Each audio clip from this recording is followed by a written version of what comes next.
Hello，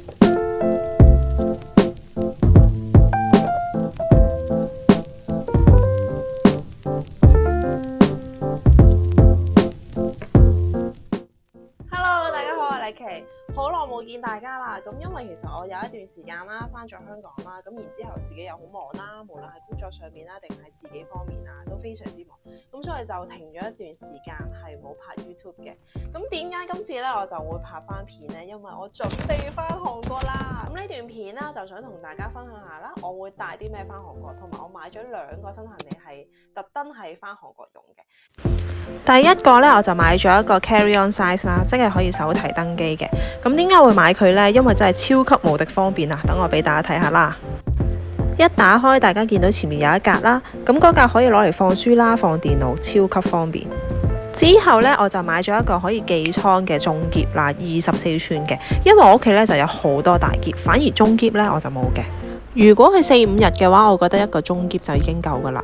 咁呢隻款呢，比傳統款望上去呢，感覺就會大少少啦。咁佢亦都係前揭嘅，等我俾大家再睇下啦。哇！大家睇下裏邊嘅空間超級大啊！如果去韓國、日本就啱晒啦，唔使驚冇位打開嘅行李箱啊！咁我勁中意呢個設計啦，好深，特別好放嘢嘅。就算你買咗鞋都唔使特登拆鞋盒，成個可以放晒落去，好方便。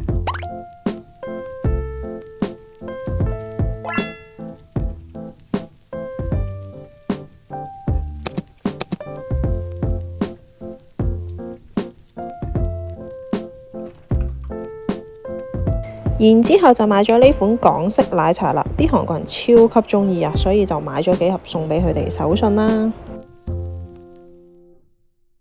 然之後就買咗罐熊貓曲奇，我好中意佢個包裝設計啦，好代表到香港。咁我覺得呢啲呢，做手信係一流啊。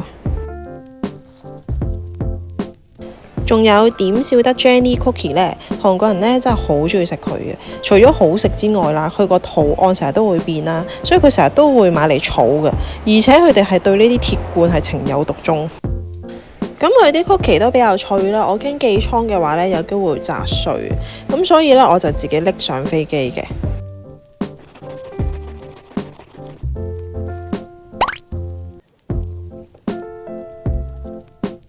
上飛機之前去 chill 下先，耶！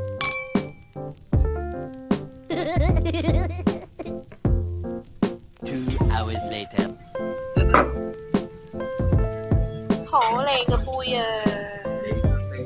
你呢？哇！飲菊花茶咁健康。早晨啦，咁咧我哋咧就到咗首爾啦。咁依家咧我哋就揾地方去食早餐啦，因為都仲係好早，好多地方都未開門嘅。同埋我哋咁早啦，就諗住食啲輕食之類。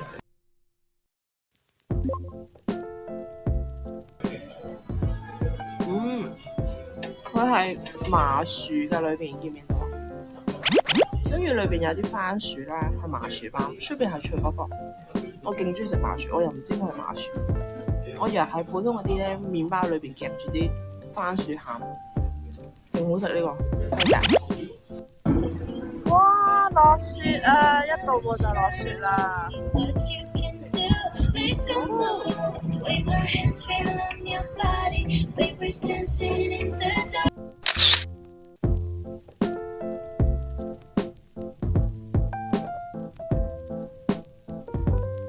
每次去明洞我都會買翻幾個翻去，我自己最中意食草莓味。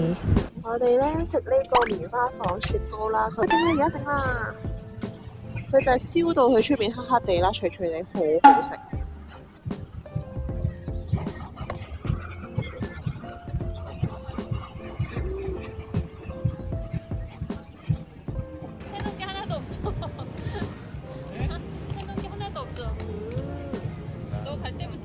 棉花糖俾佢燒到脆脆地，真係好好食噶，